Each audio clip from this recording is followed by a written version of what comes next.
Happy Friday, everybody. It's been a couple days, and I have been doing almost nothing, which I'm actually very proud of. That's not true. I've actually been doing a lot of studying and also doing a lot of just random projects. For instance, this October in Halloween, the wife and I plan on doing a Star Wars themed house for our display. Every year the neighborhood kind of goes crazy with displays and stuff for Halloween. This year's no different. Last year we actually did Pirates of the Caribbean, and we were one of the top 3 or top 5 houses out of the entire neighborhood, which was very surprising. The thing that was kind of crazy about being one of the top 3 homes is we actually weren't the only ones that did the Pirates theme. There were like 2 or 3 others that actually did the same thing, and they were very similar in terms of elaborate design and how much they actually put into it, which was kind of awkward for us because we weren't really sure if we were going to do well or not. We were just looking forward to seeing kids light up and neighbors be all happy, and we genuinely like to really put ourselves into it as kind of a way to give back to the community a little bit. We're not really in it for the competition aspect. I'll give you a great example. When we won, we actually gave our prize, which I think was some kind of gift card. We actually ended up giving that back to the festivities club or whatever, whoever organizes it. We gave it back to them and said just re-roll it into another competition or another giveaway or something. You know, we don't need it. Let's just, we'll give back. I can't remember what kind of gift card it was. It was like $100 or $200 gift card for some kind of like home improvement or something. So I've been kind of thinking about my last visit to Erico Motorsport, where I got to talking with that guy about the new V2s and the Street Fighter in general and the Aprilia models. I've been kind of like kicking it back and forth in my head, wondering when I do decide to let this bike go, with who knows where I'm at here in about a year. I have a really bad track record of keeping any kind of vehicle longer than a year. Seriously, the last couple that I've had, I've literally just been going through them like nonstop every 6 months to a year. It's really bad. I'm trying to be better about that. The point being is, when I decide to let this bike go, what am I gonna do? What's the next step from here? And I think realistically, the next step from here would just be to get a Street Fighter. Now, whether or not that's an older V2 or a newer V4 or whatever, I still haven't really made that decision yet. And I'm not really sure if I really want to make that decision. I still want to kind of think about it. I still haven't even hit 600 miles on this bike. So to be thinking about it now is kind of stupid. But at the same time, I'm always trying to think, 10 steps ahead of where I'm at now. Just trying to think long-term, realistically, like, is this going to be a long-term hold, or is it going to be a short-term before I get physically tired of it and decide to do something different? Now, granted, this bike is very rare, right? You just don't see them, and there's a couple different reasons for that. Mostly it's people are afraid of the reliability, but it's also due to the fact that they don't make very many of them to begin with. And also, MV, in terms of like honoring warranty service, I hear mixed things about them all the time. There's dudes that'll say like, this is the worst brand ever out of all the Italian made, and they have the worst track record, and their customer service is terrible. Just the other day on a Facebook post that I had seen, I think it was a Brutale owner.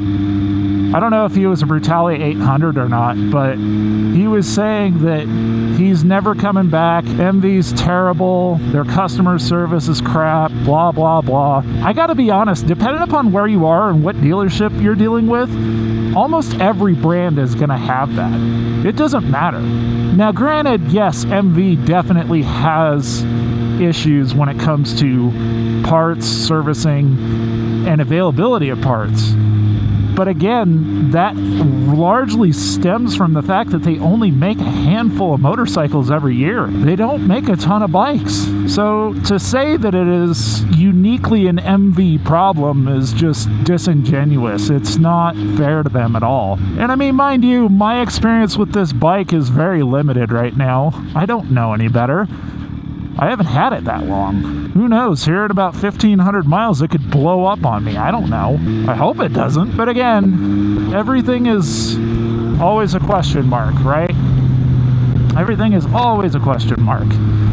You just have no idea. I don't understand why we're doing 45 and a 55. That makes no sense. And I know that my speedometer is not reading correctly, so I know you're going slower than that.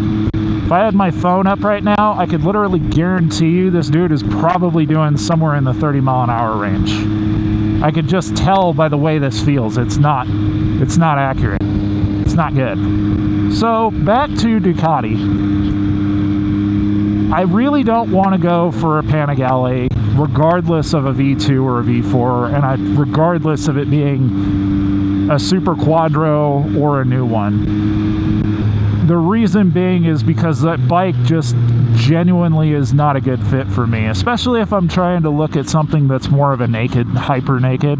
So from that aspect, I am very genuinely looking forward to pursuing the Street Fighter, because I feel that that's more along the lines of what I would need if I did decide to give up on the sport bike thing. And not necessarily give up, but just give it a rest, because let's be honest, this is a very demanding motorcycle to be on. Sport bikes in general are very demanding just because of their design. You're very committed in the riding position, whereas with a hyper naked, you actually get to relax a little bit. Not a ton, but a little bit.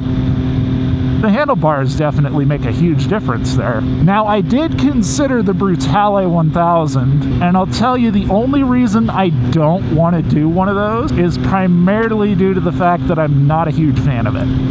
I'm just not. I prefer the looks of the Street Fighter to the Brutale. It's kind of like I prefer the looks of this to the Panigale.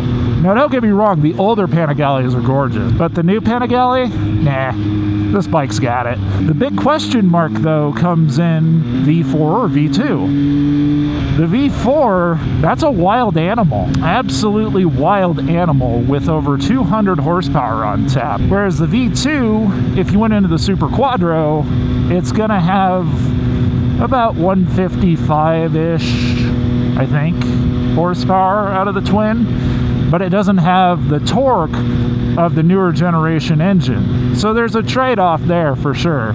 But the V4, it's so loaded up on tech and power and features, it almost makes sense just to get that and be done with it. Especially since you're up here at altitude. Because being at this altitude, it sucks a ton of power off of the motorcycle. Unless you're driving around in, say, a H2 or an H2R or a ZH2 or any one of the supercharged bikes, those make their own atmosphere with the supercharger, so they don't really actually have to deal with too much of the altitude. I will say, though, this bike definitely runs pig rich. I think I figured it out. Being at this altitude, this thing is dumping in fuel expecting sea level type of air, and it's simply, I mean, it's choking itself at idle. That's why I think it's stumbling quite a bit.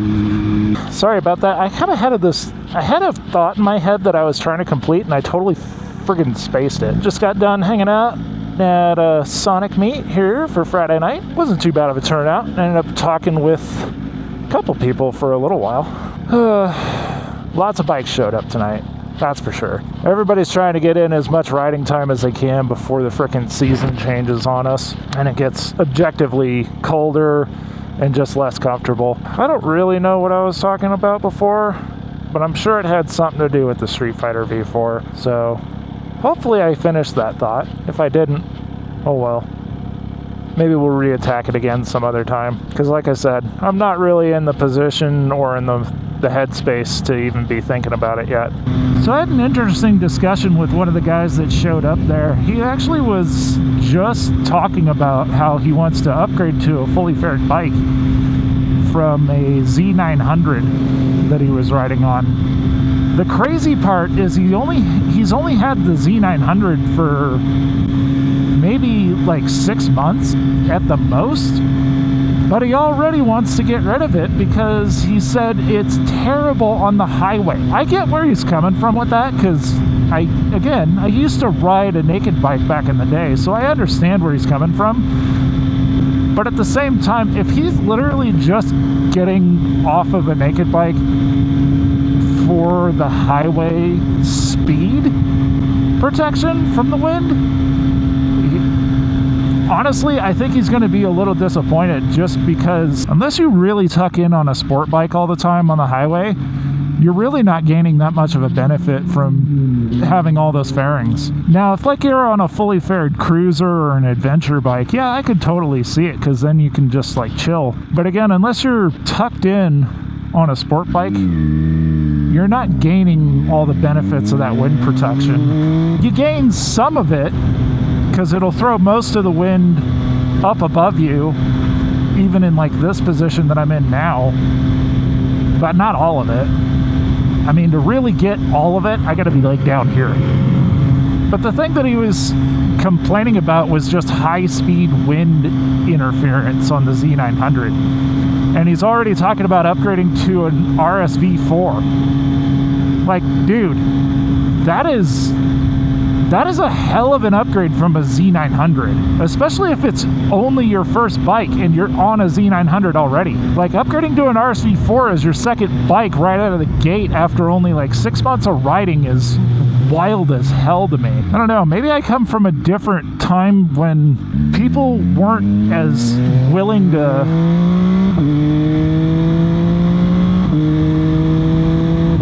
jump into crazy motorcycles right off the bat. Like, yeah, you still had a few people that just like went straight to a 1000 right off the rip, but most of those people learned very early on that it just wasn't worth it. It was super dangerous to do it that way, because the bikes back then were like almost completely, you know, without any kind of tech. No ABS, no traction control, no wheelie control, nothing. And you still had 100, 190, 180, 190 horsepower. Like, they were still ridiculously fast motorcycles. And a lot of them, because they didn't have all this tech and everything, were actually lighter than the current bikes that are getting put out now. I mean, they're starting to get lighter again. Like, that's one of the big things with all these race bikes now, is like, we're under 500 pounds, we're under 450 pounds, we're under blah, blah, blah. All the bikes are all under like a certain amount of weight. They're all lightweight, according to the manufacturer anyway. But we're also talking about a bike that's like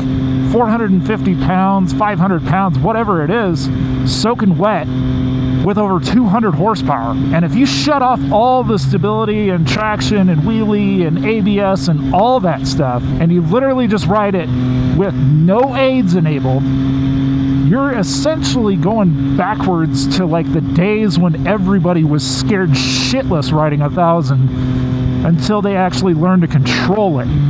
So the fact that all these people, they jump straight into a 1000 right off the rip just because they have all these aids and everything to frickin' make them more rideable, it's just wild to me. We are spoiled by technology. And it has never been more apparent than it is right now.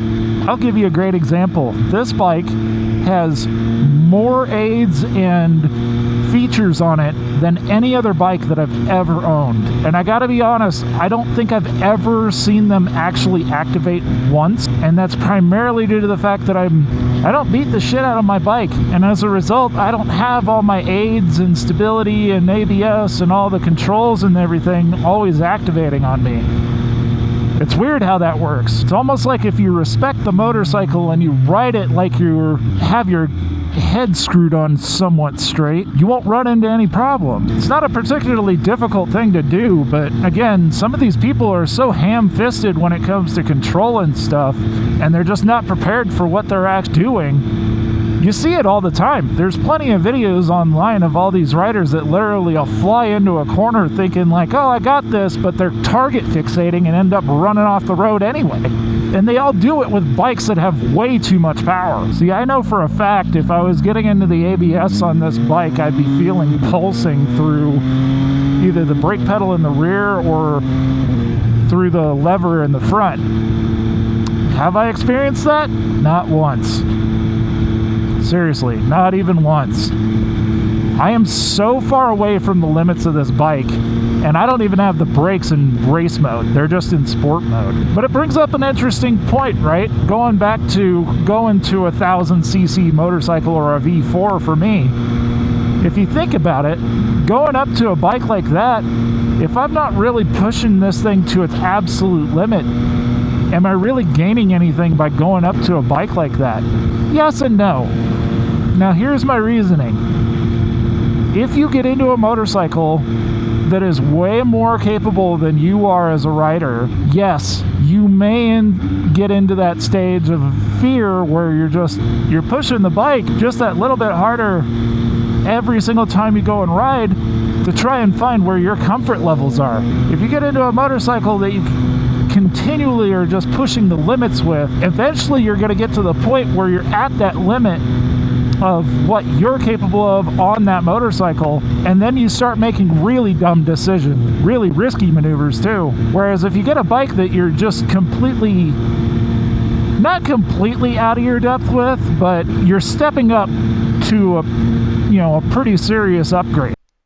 Hey guys, Falcon Fixer here. I had to cut that video short because I was going on a wild tangent. It's been a couple days since that recording, and I've had some time to really think through my thoughts and actually come up with a better way to describe exactly what I was talking about without sounding like a total idiot.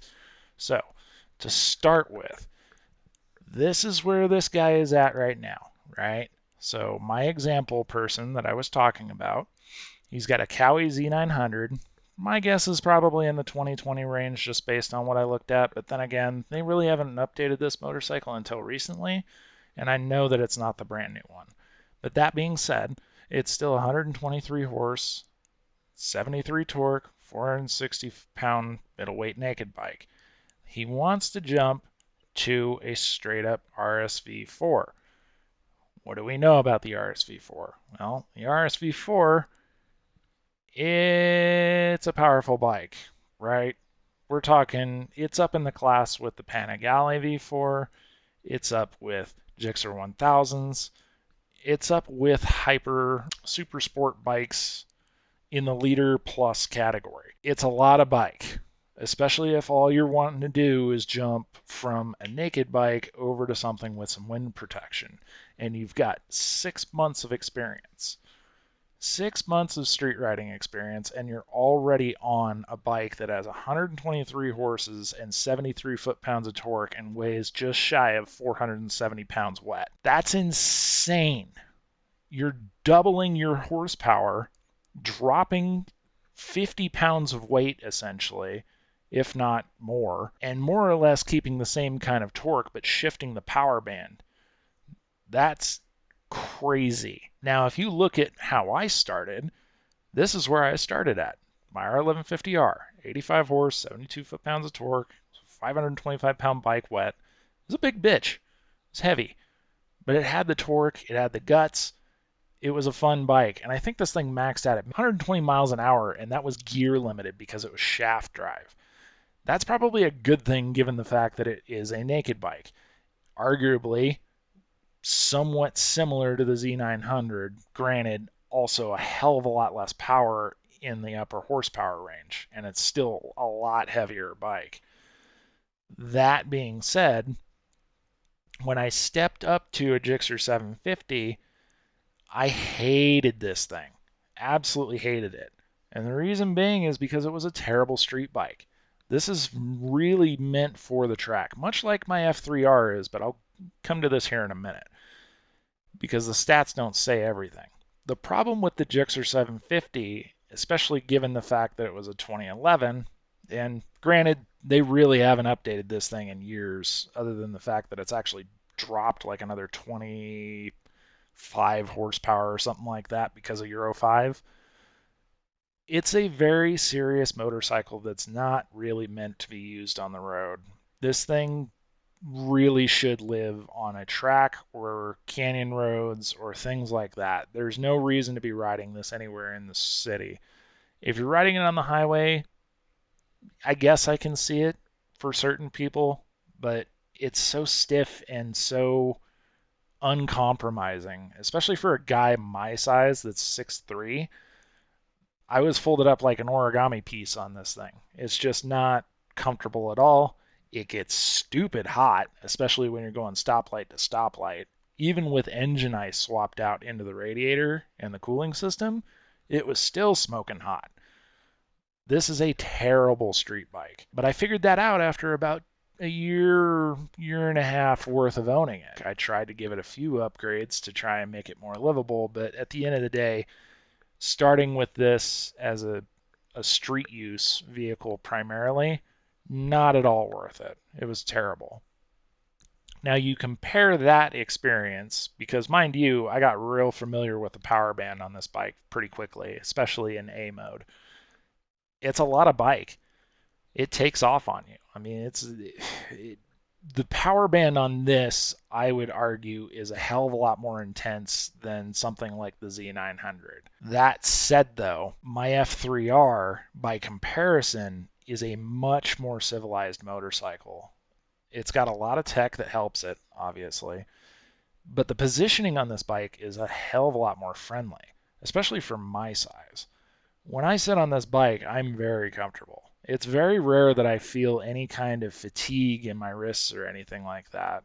I still feel some of it, but not nearly to the extent that I was on the 750. This bike is much more comfortable, and on city roads and, stoplight to stoplight, it's actually fairly friendly for what it is. It really should be on the track, don't get me wrong. This is a 3/4 super sport. It needs to be on the track primarily. But that said, using it on the road, it doesn't care. It's very comfortable, it's very livable, very easy to ride, and it's friendly.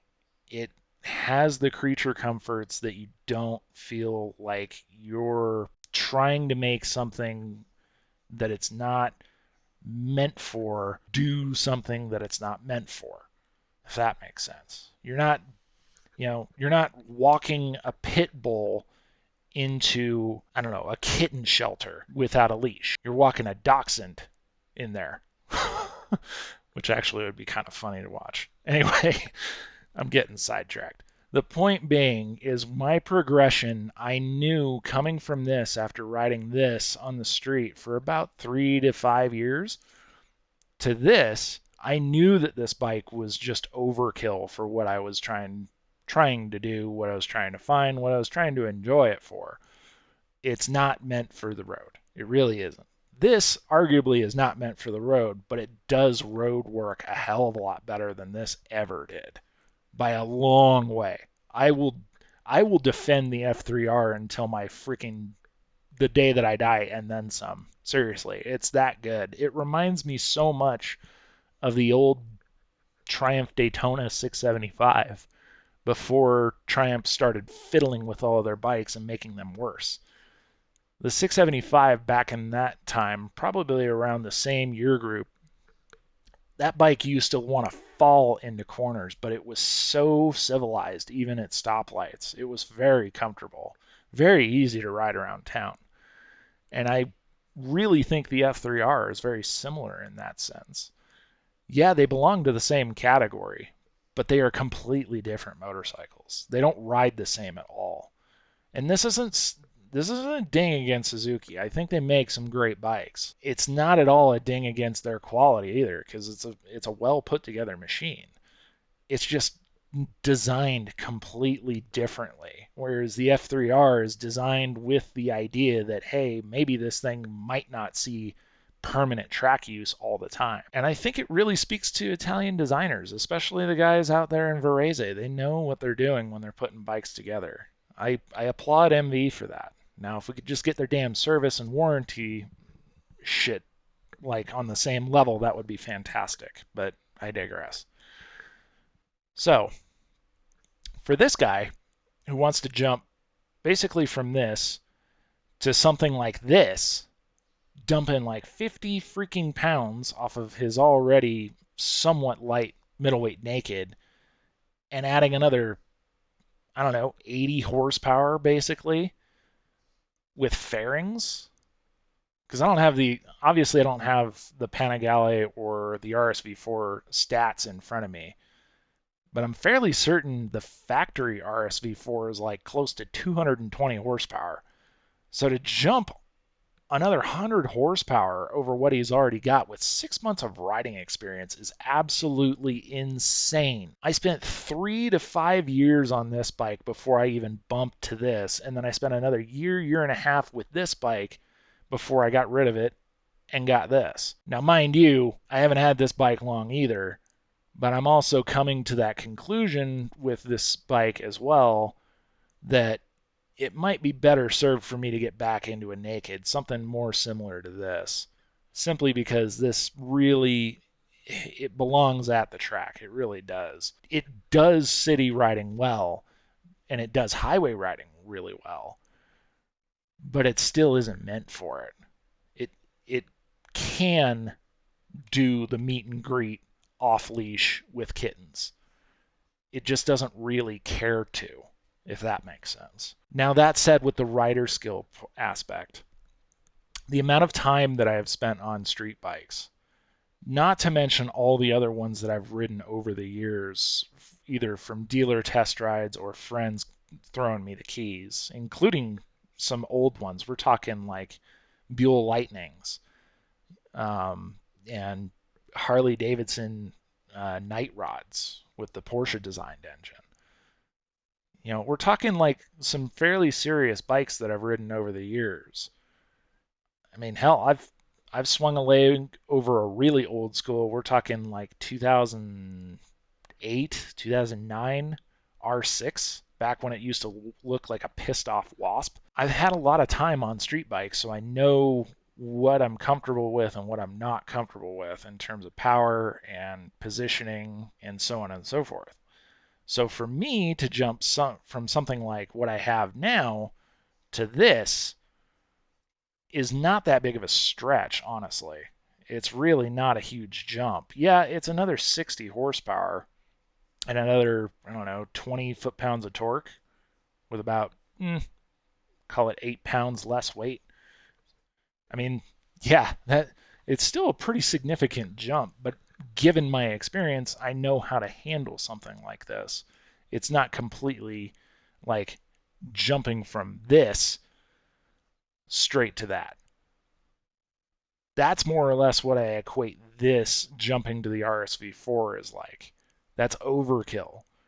And anybody that says that they can jump within 6 months from something like the Z900 or the R1150R or an R3 or an R7 or whatever to something like a V4 of any kind, let alone an S1000RR because TikTok said so, you're crazy. You're absolutely crazy. Nobody has the riding experience at that point. It doesn't matter if you've spent, $5,000 going to champ school and you've only had your license for 6 months. Just because you've gone to that school doesn't make you completely ready for what you're about to experience going to this. I mean, sure, are there people out there that can do that? Probably. But do you know what the percentage of people are that can actually do that? I sure as hell don't, but I'd be willing to bet you it's less than 10%. So unless you think that you're in that less than 10% category of all motorcycle riders, which is already a very small percentage of all the road traffic out there. Do you see what I'm getting at here? Do you see what the point I'm trying to make is? I would much rather see this guy go to the Panigale version of this. This right here is much more in line with what he should be looking at.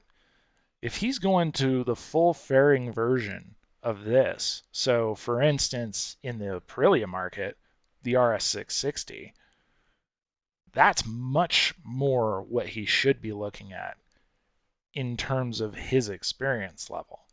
Because he can grow with something like that, and it's not going to be a complete and utter dog when he's out there driving it. That's what I would like to see happen with someone like this.